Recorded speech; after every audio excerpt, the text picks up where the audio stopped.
Hello everyone. It's 9:30 and it is time for some rapid quiz. So every single day at 9:30 you have a questionnaire that is scenario based questions.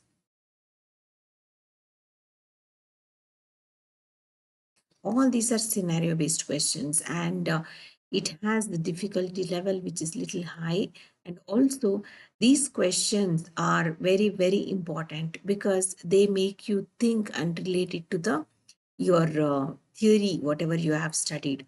So you would be covering most of the medicine questions, you could be covering some of the surgery questions, and you can relate that to your basic subjects like anatomy, physiology, etc. So these scenario based questions are very interesting, and I would like you all to please subscribe and follow me at ROHAQUA for more such scenario based questions. We have a whole lot of scenario based questions which is from various volumes or regions like upper limb, lower limb, head and neck, and all these neuroanatomy questions are also shuffled. So all these will make you definitely think from all angles.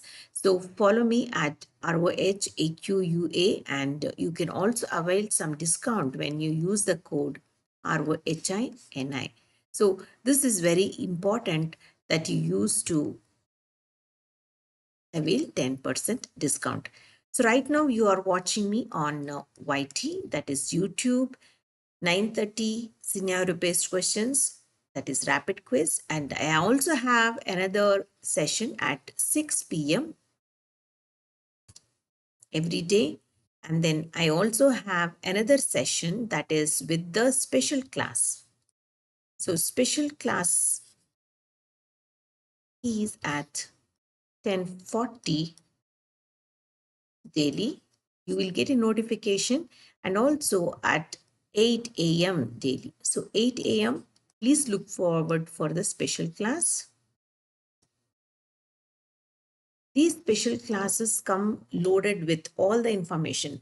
So it is not just going to give you some clinical based questions, but it will also give you a thorough insight into the topic. So the topic will be taught first. It will be, thoroughly told what are the pros and cons of any particular section we have picked. And also we are going to discuss various questionnaire on the same topic. So that is for the special class, that is at 8 a.m. and another session is at 10:40 p.m. in the night. So please look forward for these two, and these two definitely requires the Learners app. This is Unacademy platform. Unacademy platform. So if you don't have the Unacademy Learners app, please download one. You can go to the Play Store and you can download one. And once you download, you can go to the section that is under NEET PG. You can look for various educators.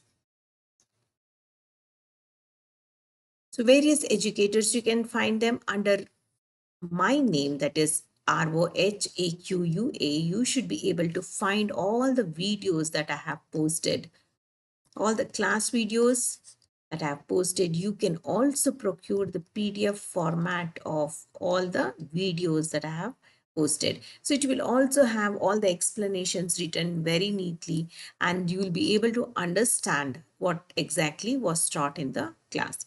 So please download Unacademy Learners app and look forward for these special classes, one at 8 a.m. every morning and 10:40 in the night. Other than this, you also have 6 p.m. class on the YouTube, and then again at 9:30 in the night. So both of them include the quiz. So it is quiz based. So quiz based are the ones which will make you think. So for this, I also have explanation at the end. So you have a quiz question. When you give the answers, we also go with the explanation. We discuss the explanation. So that way you're not left in the middle of thinking. Your thinking will be complete with the proper answer. All right, let's start with the first one.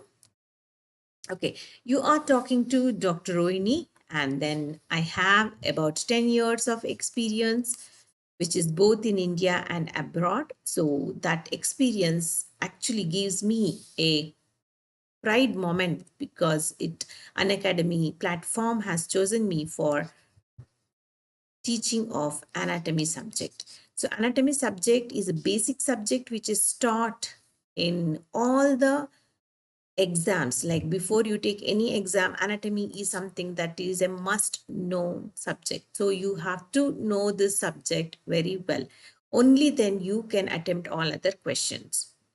So anatomy, you can relate it to surgery, you can relate it to medicine, various other streams you can relate only when you have this basic knowledge of anatomy, the medicine. All right, so you can follow me at RoAqua, and then you can use the code ROHINI to unlock your subscription and discount, 10% discount when you go for the plus classes. So plus classes will give you 100% information and 100% guidance, and you can cover 100% of the subject that you have chosen. So you have the freedom to choose what you want. We have various educators, we have various subjects, and you can choose them accordingly, and that is possible with the plus classes. And plus classes are important because your target is to clear your NEET PG and you want to give your 100%. So it is always better that you go with the courses or the subscriptions that gives you 100%. So with this note, I want to start with the first case scenario.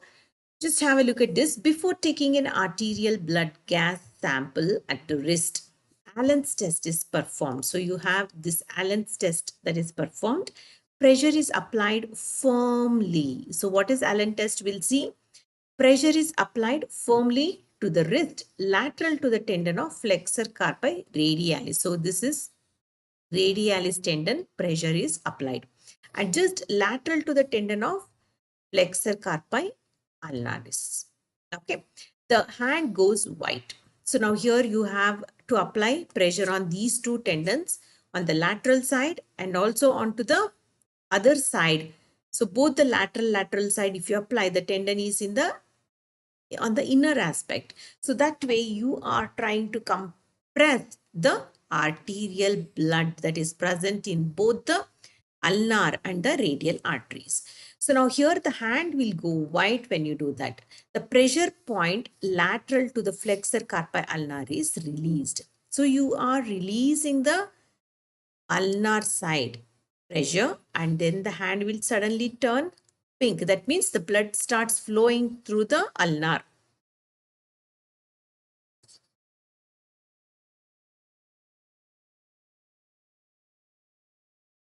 And the radial is still compressed. Radial is still compressed. What does this indicate? What are you trying to prove with this Allen's test? This is known as Allen's test. What is that you're trying to prove? Who can answer this question? Let's see how many people have tried to answer these questions.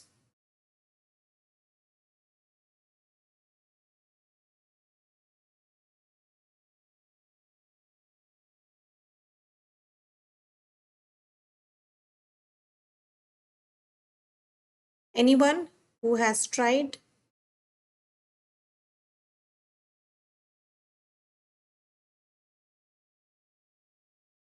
Okay, we have Shrija, we have Deepak. Shrija, what is your answer for this? And Deepak Gangwar? Deepak Gangwar and Shrija. So any idea about what is happening here? So it is a test that is performed to check what? To check the patency in radial or in the ulnar. So let's see. See, the patency in the ulnar, the clue ulnar artery. So now here, ulnar artery is there, radial artery is there. Both the radial and ulnar arteries are occluded in this test first, correct? Then ulnar artery is palpated. And in this case, it is occluded just lateral to the tendon of flexor carpi ulnaris. That indicates that ulnar is patent. That means it is all right and it can be an alternative in case there is a occlusion in the radial artery. So in case there is occlusion in the radial artery, then you have this ulnar artery which has this neat blood flow. So to check that, we have this test that is called Allen's test. Okay, so now ulnar artery, you can see that. How did you come to know that the ulnar artery is fine and then the hand turns pink? What are the branches that ulnar gives you? So you can see that the artery, that is brachial artery, it comes down. Brachial artery, I'll use the laser.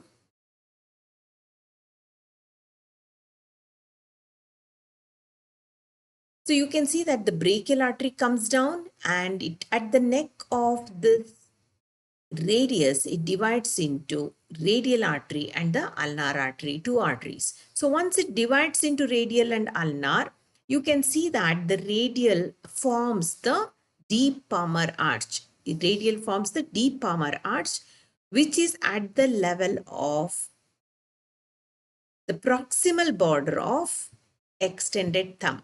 Proximal border of extended thumb. Similarly, ulnar also comes down and you can see that it is beneath this digitorum muscle and then it comes down and then it can see that it goes over the flexor retinaculum and then here it forms an arch that is known as superficial palmar arch. Superficial palmar arch anastomosis with the branch from the superficial branch of radial, and this is what gives you the pink color on the hand. So you must remember what is the artery that gives you this pink color. So you have this ulnar artery branch that is going to form superficial palmar arch. So superficial palmar arch is giving lot of digital branches. So these digital branches are the one which supply the digits. So these digital branches are the ones which make the hand pink. Okay, so this is what is important for your answer and this will give you an explanation. So that way you will know exactly what to expect. Okay, next question. Okay, this is the next question. A football player experienced sudden onset pain.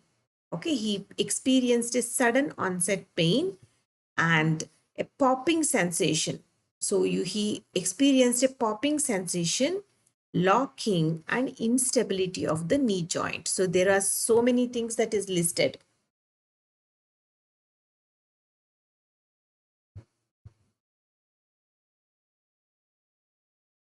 What do you think is the answer? Football player experienced sudden onset. Usually football players will have what kind of injury? They will always have injuries related to the knee joint. So this football player, he had a popping sensation. So you must remember this word, the popping sensation. It could be because of a tear in the ligament. It could be a ligament tear as well. Right? So yes, it could be a tear, but which ligament we'll see? Is it a ligament or a, what else is there in the knee, recti? You also have menisci, right? Menisci also is there. So that also could be a thing. And locking and instability. So all this he experienced. So let's see, identify the structure that is involved in the injury. So now here you can see injury to menisci has happened. So there is a medial and a lateral menisci. Medial one is pretty big compared to the lateral one. Lateral is small. The medial menisci is quite big. And you can also see that there are ligaments. There is anterior cruciate ligament that is anteriorly present, and there is a posterior cruciate ligament. So all these, what do? They prevent dislocation.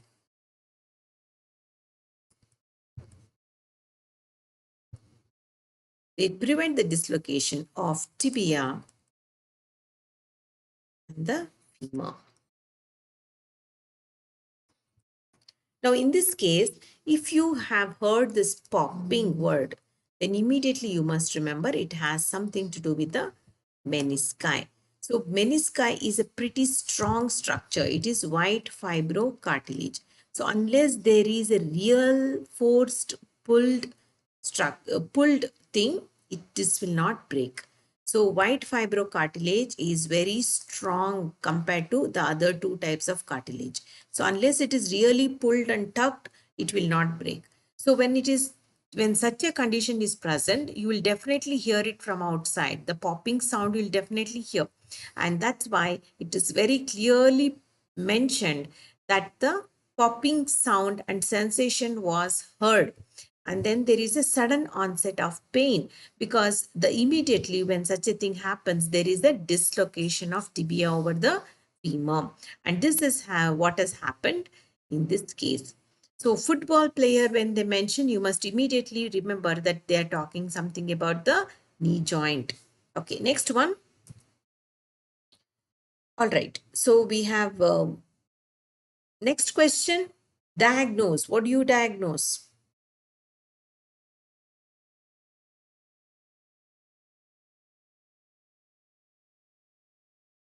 What do you diagnose? Would expect everyone to reply, and we'll also expect everyone to participate. See, your participation is very important. The moment you start participating, you will develop the interest to read, and you'll develop the interest with the subject. So you have to be interactive. Your interaction definitely makes you develop interest with the subject. So Abdul Salam, good for you. Yes. Typical findings on an X-ray. So any X-ray, you have joint space that is narrowed down. And then you have subchondral sclerosis, that is hardening of the bone beneath the joint cavity. Then osteophyte formation, that is edges of the joint are the they are become calcified, and then they are raised, and that is known as osteophyte formation. And then there is also a bony cyst formation. All this will decrease the mobility of the joint, right? It will decrease the mobility of the joint. So what does this indicate? This indicates the bone involved and the joint involved. So osteoarthritis. So Abdul, you're right. It is osteoarthritis. Okay, next one. A 72-year-old man was admitted. 72-year-old man was admitted with an accident to the emergency following a fall on his right arm. So for us, what is important? Underline the keyword. So right arm was hurt. He complained of pain in the shoulder, right arm, shoulder region, and then he was unable to move the arm. Okay. X-ray revealed that there is a fracture around the neck of the humerus. So this is the keyword we have. So where is the fracture? All that other story is good, but we have a scenario. And then we have a keyword. What does this indicate? Which nerve is involved? Abdul, which nerve? What is at risk of damage? Near the neck of humerus, what is there? Which nerve? There are three nerves that are related to humerus. Right? Yes, there is axillary nerve, there is radial and ulnar. Where is axillary? Near the neck. Where is radial? Near the spiral groove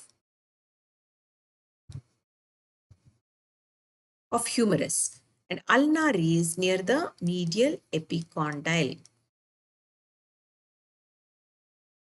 So it is very important you remember axillary where, radial is where, and ulnar is where. So all these three nerves are related to humerus. Very, very important.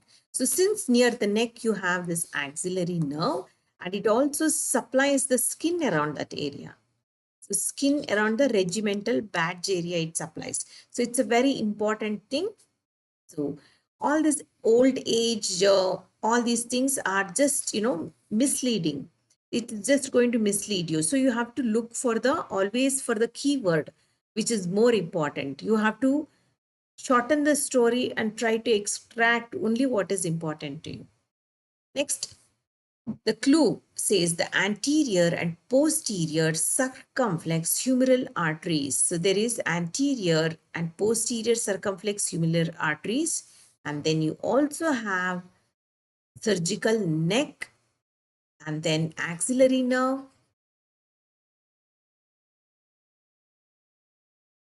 This is correct. And you also have the circumflex humeral vessels. That is something we had not thought of. Who mentioned the circumflex humeral vessels? No one mentioned. So humeral vessels, what do they supply? They supply the joint. So these are also present around the neck. When such a fracture happens, damage to the arteries can be present as a hematoma in the axilla. So it is equally important as the axillary nerve. So we have the axillary artery giving branches. You have first part, second part, and the third part. Any idea these are from which part? Which part of axillary artery?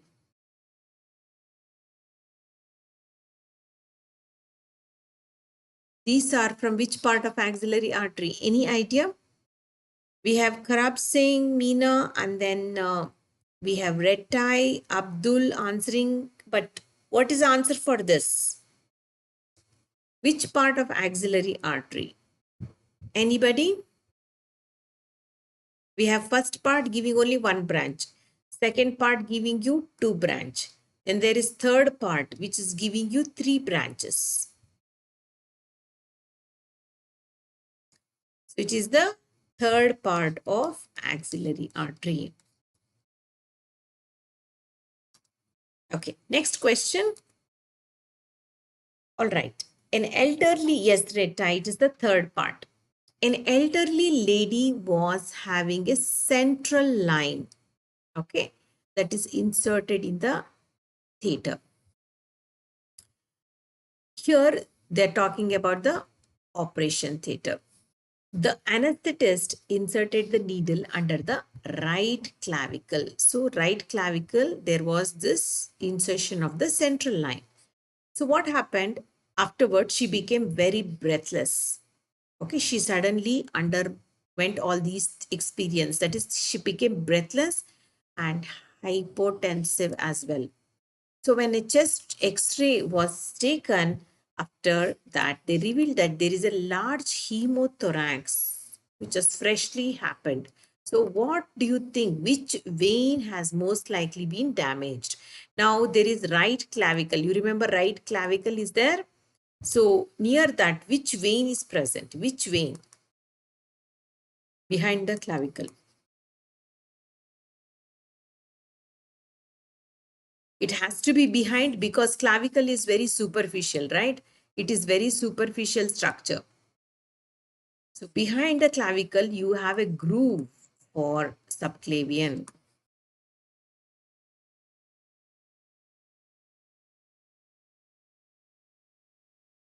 So this is a very important thing to remember. So red tie says it is subclavian vein. So now continuation of axillary vein, you can see that the continuation of the axillary vein, it commences at the lateral border of the first strip.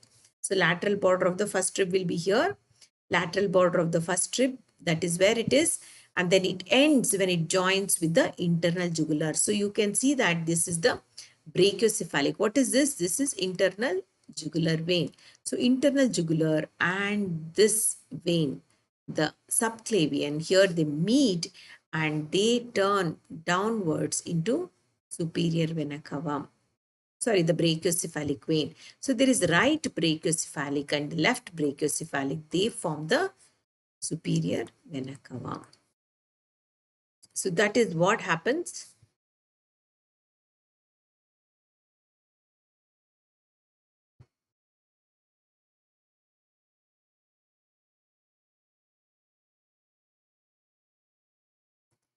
This is the superior vena cava. You have right brachiocephalic and left brachiocephalic.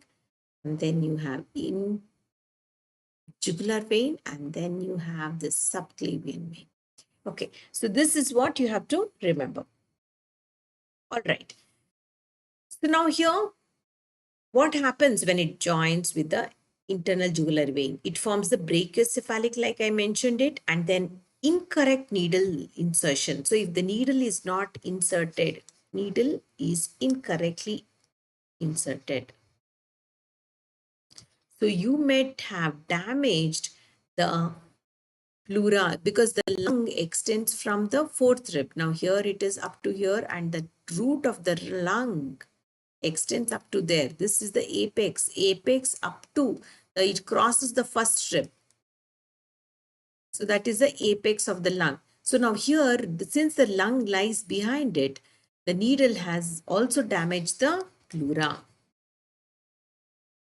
And the vein which is damaged, all the blood has seeped into the pleura, causing it to be hemothorax. Also, there could be pneumothorax. The air has gone into the lung and then that has resulted in breathlessness.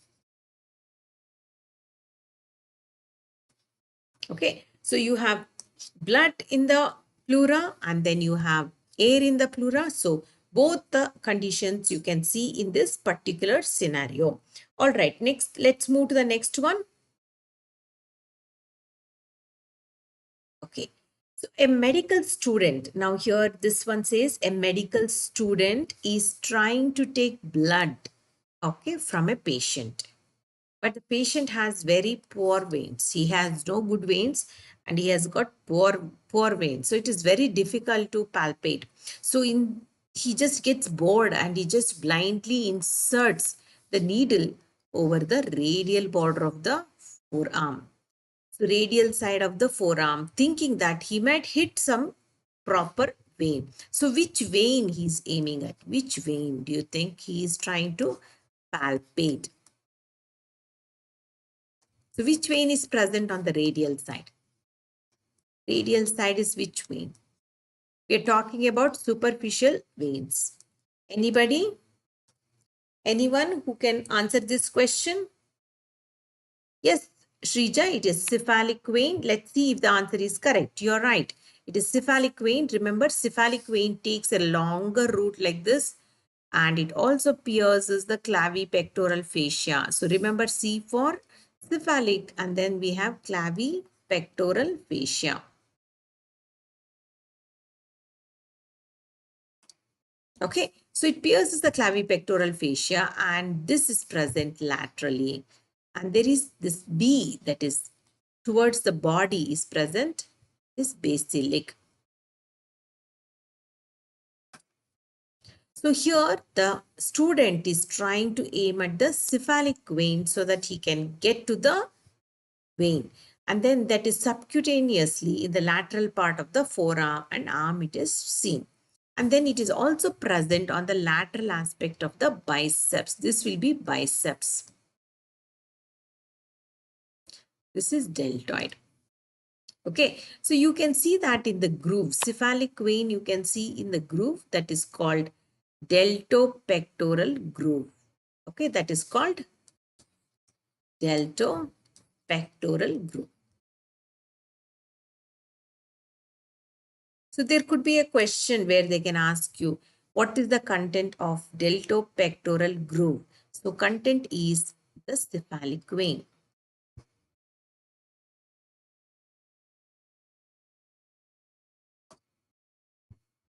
Next one, a cancer patient with central venous catheterization. Central venous catheterization.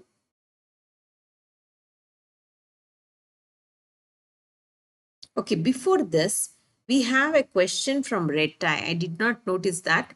In sports person, which menisci is torn, medial or lateral? So it is always in sports, the collateral ligament. That there is medial collateral ligament that is attached to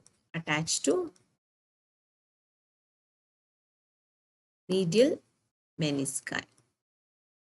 So most of the time it's a collateral ligament that gets damaged. So in turn, since the menisci is attached to that, medial menisci is what is damaged. So most probable damage is to medial menisci. The lateral collateral ligament is not attached to the lateral menisci. So it is free. And medial menisci is more prone to injury. So it's an important question. Okay, next one. A cancer patient with central venous catheterization complains of pain and discomfort in the right armpit. So he feels that his armpit, he has lot of pain and discomfort. So on examination, what happens? Upper limb, hand are all swollen. And he says that his arm feels very heavy and very uncomfortable as well.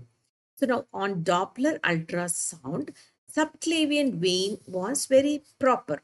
So which vein has most likely been thrombosed? So subclavian vein is all right. So what else is present to get thrombosed? Okay, what is the answer, anybody? Axillary vein. So since it is not subclavian vein, we are thinking axillary. So let's see whether it is correct. Anybody else who can what's the treatment for ligament tear? It is just a very slow healing. Ligament tear is very slow healing than the bone. So if there is no treatment, it has to be left for healing.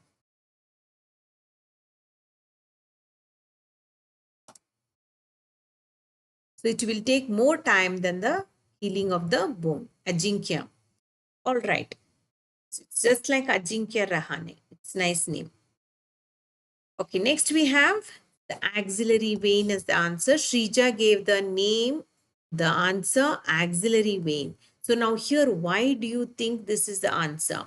Now the long-term use of central venous catheters has led to the platelet aggregation, right? So always when it is exposed outside, the platelet plug will form and thrombosis can happen in the veins. And since the pain is localized in the armpit, the shoulder, and the vein is affected is axillary vein, and it should be always confirmed with an ultrasound if there is a thrombus like this. So if it is subclavian is all right, then it could be the axillary vein, which is where there is a thrombus.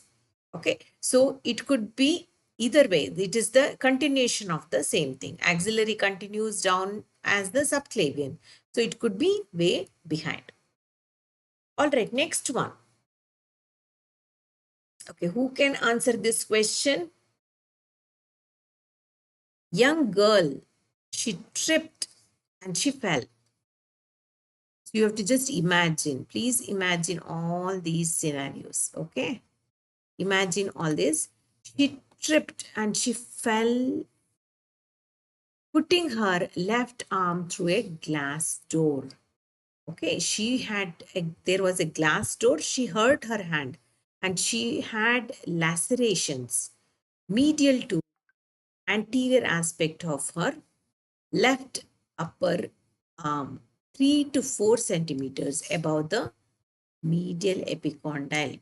So near the medial epicondyle, it was there. So now she attended the accident and emergency. She was noted to have blood continuously oozing from the wound. So which vein do you think is mostly lacerated? So because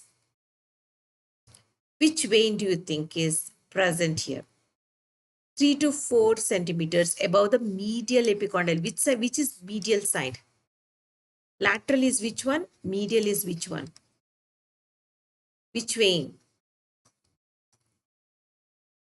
Which vein is present medially? Which one is laterally? Anybody? Basilic vein. We spoke about, yes. Shrija, it is basilic. Remember, I told you towards your body is basilic. I told you. Remember it this way. If you think, you'll forget. So that is near where the medial epicondyle is. So you have medial epicondyle here, and this is where the basilic vein is. Okay. So now it commences at the medial border of the wrist. So this is where it starts from the dorsal venous arch, and then it passes subcutaneously here to form the medial cubital vein. It joins this. There is a lot of variation. And here, for a short period of time, it is subcutaneous. Later, it pierces the fascia here near the axilla. And then here, it joins the axillary vein. So, it joins the axillary vein. You can see that it joins the deeper vein to form the axillary vein. So, now you can see that it joins this axillary vein, and the axillary vein continues down as subclavian vein, and that will continue to join internal jugular vein, and both of them together they form brachiocephalic vein, and both of them, the right side brachiocephalic vein and the left side brachiocephalic vein, form the superior vena cava, which goes to the heart. Okay, so this is how the different veins they join together. Ultimately, they drain into the right chamber of the heart. Okay, let's go to the next question.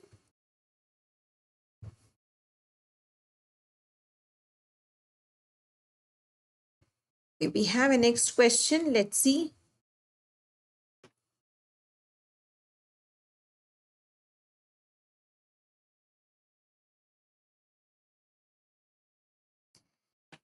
A jockey has fallen from his horse. A jockey is a person who rides the horse rider. He has fallen from his horse at a speed. So you examine him and you can find no pulse. Absolutely no pulse from the axilla downwards. Okay, so which one do you think has fractured? Now, to find the pulse, you need an artery, right? So, from the axilla downwards, there is no pulse. So, which fracture has caused this arterial injury? So, which particular fracture? So, now who is answering this question?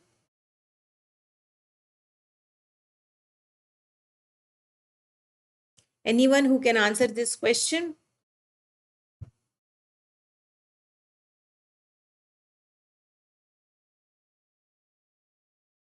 Okay, shaft of the humerus. Many of you think it is humerus shaft. Let's see. It is not shaft. Okay, think. So much we talk. We read the question again. So, jockey has fallen from his horse at a speed. You examine his arm and you can find no pulse from the axilla. downwards. Which fracture has caused this arterial injury? They have mentioned that it is arterial injury, but which artery is related to the clavicle? Let's see. Now you have this subclavian vein that is related, right? Along with that, you also have, yes, along with that, you also have the subclavian artery. So usually you must remember whenever there is a fall, the first thing that breaks or fractures is the clavicle. Clavicle is more prone to fracture than the humerus. So you can say that near the humerus, that brachial artery is pretty much secure, because they very clearly in the previous questions you see they have mentioned from axilla downwards. So why they have to say this? If it was shaft, fine, but they said that from axilla itself there is no pulse. From the axilla itself, no pulse. So they're giving you a clue by mentioning it is a structure near the axilla, not in the arm. Not in the arm. So that should give you a hint. They're not talking about the arm, they're talking about the axilla way up higher. So when they are telling it's axilla way up higher, that indicates that it is something to do with the bone that is in the axilla region, not in the arm region. So you have to remember the bone is the clavicle. Now here you know that there is a twist in the continuity of the axilla. There is medial 2/3, lateral 1/3. This portion is very prone to fracture because it is very, very twisted and it is thin. And here the projection may overlap. Now here what happens, there are various structures like you have subclavian vein, you have artery, subclavian artery, and then you also have brachial plexus. So now all this can get injured. Now the subclavian vein can also, but we have that in the question itself, the arterial pulse. So this is ruled out. This is ruled out. The only thing that we have is subclavian artery. Okay, Shrija. Next, 25-year-old was standing on a table. He was standing on a table. So table just slipped and he fell backwards. Okay, he fell backwards. He put his arms out behind him to break his fall. So he put his arm backside. So now he tried to push his arm backside to grab something. He fell on the, this is the keyword, outstretched hand. So now tell me, outstretched hand is a keyword. He attends accident and emergency, that is the hospital, with severe pain on his shoulder region. Prominent acromion process, loss of sensation over this area. When you see loss of sensation, immediately you should know. Should know which nerve. Which nerve do you think it is? Sensory over the shoulder, the deltoid area.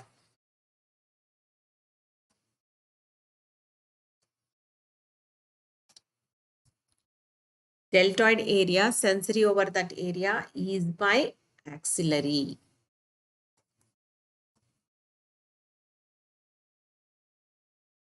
Axillary nerve. So, since he fell on his outstretched hand, then there is this prominent right, severe pain in right shoulder region, prominent acromion process, loss of sensation. This is the key word, loss of sensation. So you are guessing it is axillary nerve. So now that is one thing, axillary nerve is injured, but we also mentioned that there is prominent acromion process.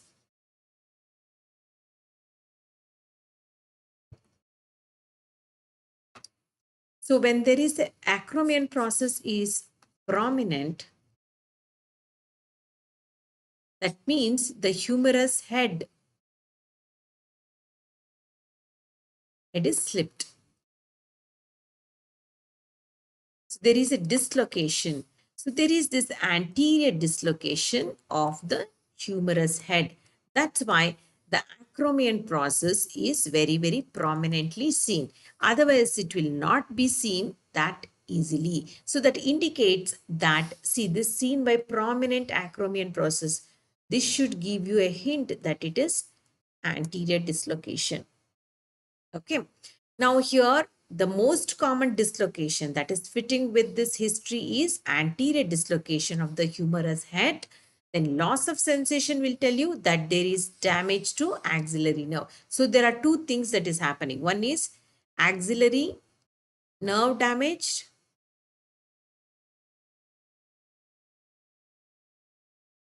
The other one is the prominent acromion that will give you the hint that it is anterior dislocation.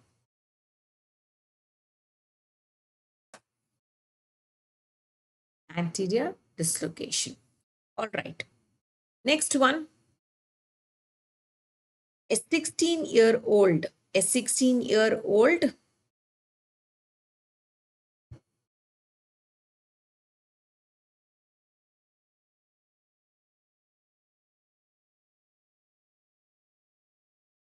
okay, 16-year-old girl falls on an outstretched hand. She falls on an outstretched hand, and then she is complaining of her right wrist area, tenderness to palpation in a small area on the dorsal aspect of her wrist. So which one near the thumb area? What is this called? What do you think is this area called? This area is called? Anybody who can think what this area is called? A small area near the thumb. It starts with anatomical. Anybody?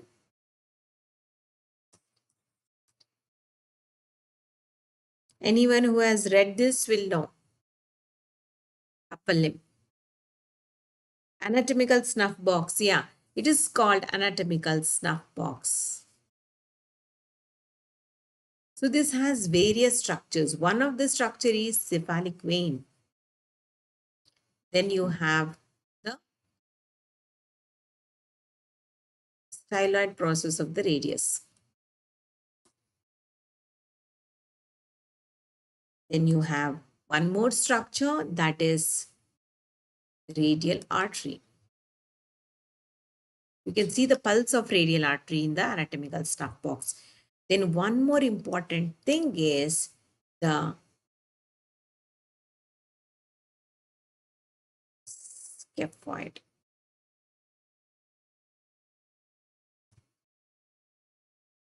Scaphoid carpal bone. All this you can see. Let's see what is the answer. That is scaphoid fracture. Okay. I told you scaphoid is the one which forms the joint. It is important bone in forming the wrist joint. And it is seen on the radial side. This is the radial side. This is 1, 2, 3, 4, 5. This is the little finger. Okay, little finger. This is the thumb. So you can see that there is a scaphoid fracture. See, connecting the two, there is this plate. Okay, so now you can see this also. You can see the growth plate also. This is a young boy. You can see this growth plate. Yes.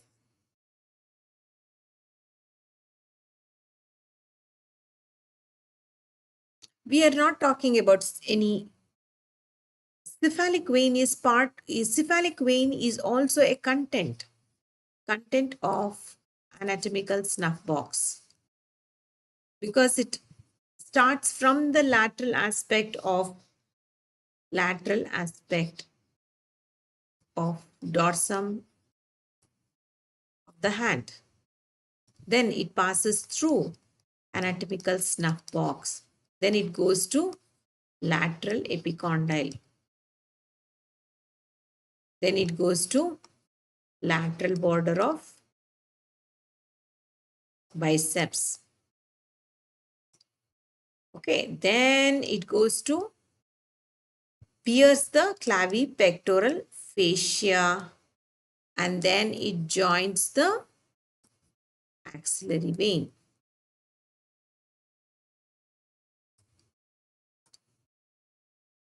Okay, that is what it forms. So cephalic vein is very much part of the content of anatomical snuff box. All right, now scaphoid fracture is very dangerous, and also it is slow healing because of the retrograde blood supply. It is against the gravity. So it is from down to up. The blood supply is from down to up. So there is always a chance of this undergoing necrosis. Okay, so this necrosis could be confused with the callus formation. So usually the callus is also formed at the first carpo-metacarpal joint. So that can be confused with these two. So there is sometimes when there is restricted movement, it can always be confusing. So now here clinician has palpated the anatomical snuff box and he has elicited the pain. It indicates the scaphoid fracture and you can see the scaphoid bone which you can palpate in the anatomical snuff box. Okay, it is boundaries. You have a lonely tendon that is extensor carpi radialis longus. And on the other side, extensor carpi radialis brevis plus abductor pollicis. This is medially, this is laterally. Why laterally? Because abductor will abduct laterally. That's why. So this is the boundary of the anatomical snuff box. There is only lonely tendon. Longus is a lonely tendon and the other side there are two. Medially is a lonely tendon. So remember that. Okay, next one.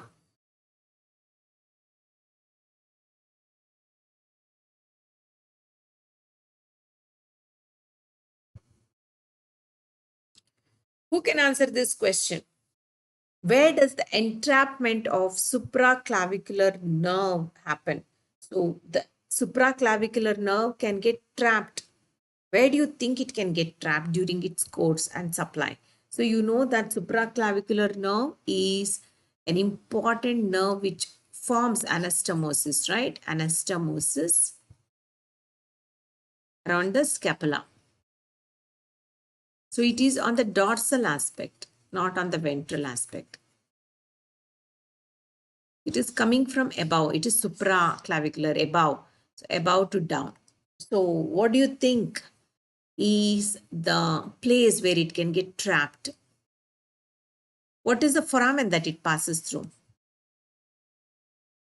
There is a small foramen, right? The foramen is known as this small foramen. This is the small foramen. Suprascapular notch it is called. It is called supraclavicular notch. Yeah, suprascapular notch. You're right. So Prakar Sharma says it is supraclavicular notch and that is correct. Yeah, supraclavicular foramen. So it is the foramen where it can get trapped. So you must remember this entrapped nerve will hamper the movement of supraspinatus.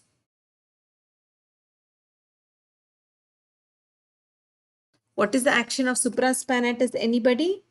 Supraspinatus helps you move your arm in abduction. From where? From 0 to 15 degrees. So when this happens, the person cannot move his or initiate the abduction. So what happens? The dull posterior pain, lateral shoulder pain, then there is tenderness and around the scapula, then shoulder abduction is very, very weak. It has to be supported. Yes, Prakar says 0 to 15-degree abduction is done by supraspinatus. You're right. So you must remember, so all these actions will be a problem, and external rotation due to involvement of supraspinatus and infraspinatus muscle. It is there, but it is very, very weak because of the entrapment of the nerve. The nerve does not supply the muscle, and muscle will not function properly. So it is like you are not eating good food, you are not able to work. So it is just vice versa. Now, the muscle is something that needs the nerve supply. When the nerve supply is not good, the muscle mass goes down. The muscle efficacy goes down, muscle mass goes down.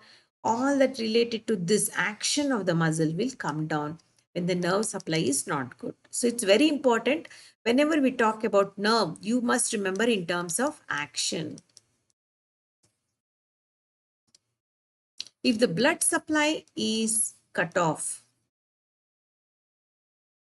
then it is known as ischemia. So the action, the muscles will do action, but it will be something like a twitching, uncontrolled movements.